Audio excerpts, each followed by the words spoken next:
Welcome to the Pioneer Library System. I'm Holly from the Newcastle branch. In today's acrylic painting, I want to show you how you can add dimension to your still life by adding the shading and the highlights in just the right areas. Your picture can go from a one-dimensional look to a three-dimensional appearance. To begin with, I went ahead and prepared my 8x10 canvas by transferring my drawing onto it.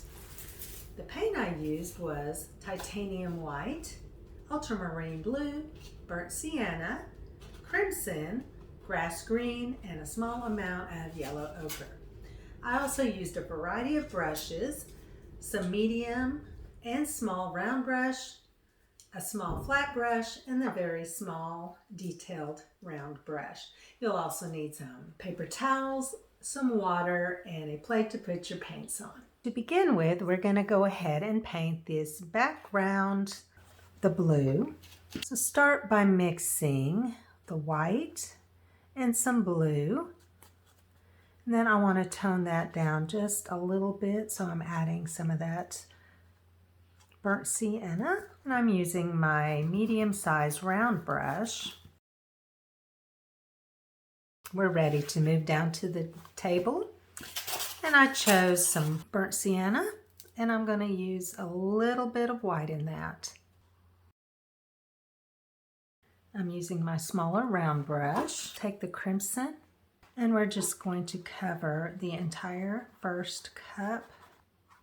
We just need white by itself. We're going to paint this second cup and just cover it with white. We're making the blue for the book. We're mixing the ultramarine blue, a tiny bit of burnt sienna, and some white. Cover the whole thing. Let's mix the green for the second book. I'm taking this grass green and some white. It's still kind of bright, so I'm going to tone it down with a little crimson. We're going to cover the entire top part of the book and the spine. For the pages, let's mix a little white, the yellow ochre. As you can see, this looks pretty flat. There's not much depth to it, not any dimension. So now we're going to go back and we're going to start adding highlights and shadows to bring our picture to life. Take the crimson and grass green and we'll get a darker red. So we're going to pretend the light is coming from the right side, hitting our objects. So this would be shaded.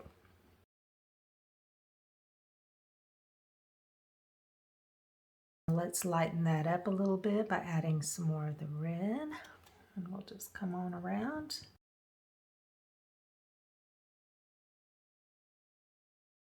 So now we're going to take the red by itself, straight red, and we're going to mix that in there.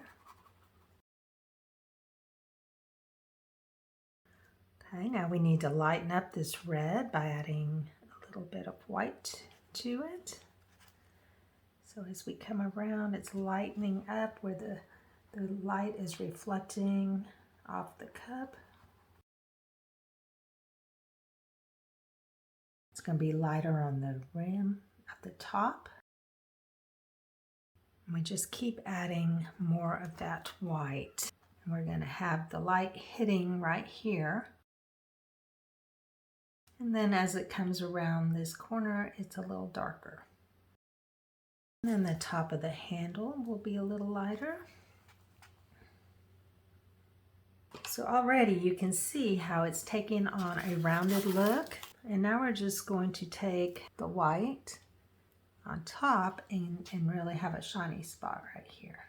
Take some of this brown, kind of thin it down a little, and we're going to add a little coffee to our cup. To highlight and shade the white cup, we're going to mix up a dark mix. We'll take the ultramarine blue, burnt sienna, and it creates a dark brown, almost black. So we add a little bit of white to that. And we're going to get this edge on the left. Since the light is shining here, it's going to get darker as it goes around the edge. Then we're going to lighten up as we come up by adding some white to that.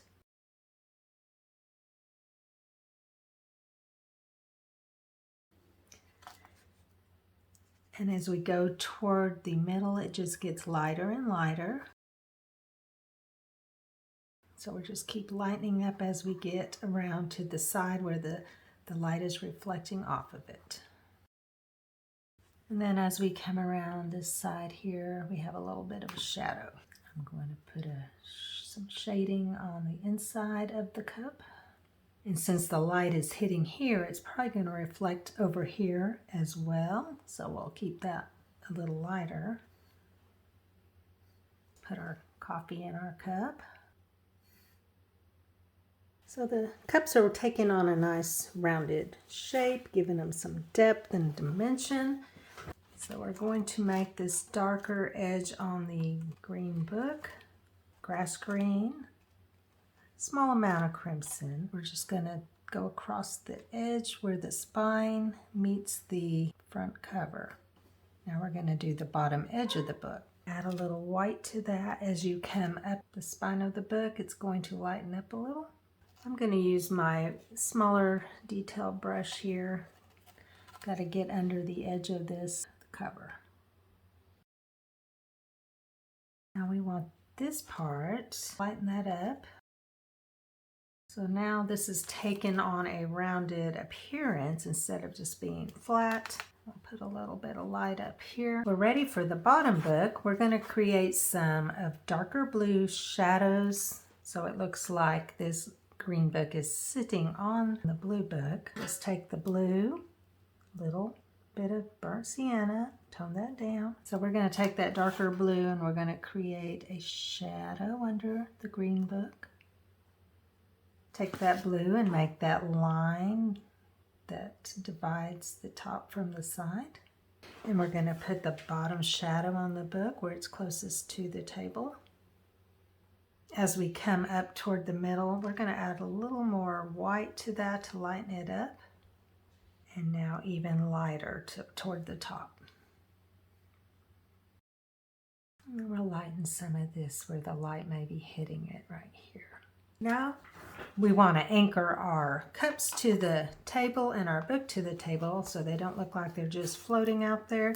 So we're going to create a darker brown by taking the brown and the blue, making that dark mix. Go underneath the cups, creating a shadow. The book will also have a shadow under that. If you'd like to add some writing to your book, this is where I use the yellow ochre and some white. Follow along the curvature of the spine. You want to make some steam. I used round brush, thin down your white paint so it'll flow and be kind of transparent and make a heart shape.